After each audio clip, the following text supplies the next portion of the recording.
Definitely not going to hear this news on CNN or MSNBC or really, like you said, anywhere on the mainstream press. And, we didn't hear about it when the Afghan warlords that the United States was supporting in the Afghan war were committing war crimes, or when our allies in Syria were committing war crimes. And I don't think we're going to hear anything in the press about the Ukrainian military that is now not only apparently committing war crimes, but according to Russian authorities, it seems likely that they are actually using chemical warfare.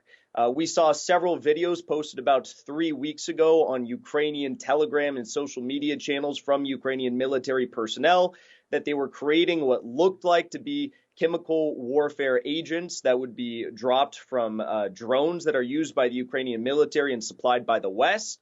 It's likely a chloride compound that is stored in a solid state in a refrigerator, and we saw videos of it.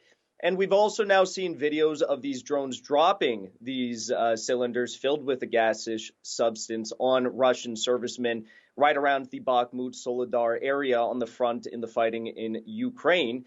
And the Russian soldiers were met with this gas and proceeded to have convulsions, vomiting, and eventually died. So this is a very, very serious matter that I'm sure the Russians are taking seriously, and everyone in the West is simply writing off as, a few bad apples in the Ukrainian military. Okay, this is very serious, and I hope that the United Nations Security Council holds, those within the Ukrainian military accountable for what's really happening. The United States position is to stand with Ukraine, Jackson. Do you think that they're going to find another excuse to stand with Ukraine after this war is over? Is this just going to be an eternal bond where we're dumping our entire GDP to Ukraine forever and ever? If there's any Ukraine left after this war ends, then I'm sure the Biden administration will find a way. But I think what's more likely is Russia will probably take as much of Ukraine as they want, assuming that Ukraine continues to refuse to negotiate any peace deals on neutral terms, rather than demanding that Putin step down as president of Russia or that Putin give up Crimea to Ukraine.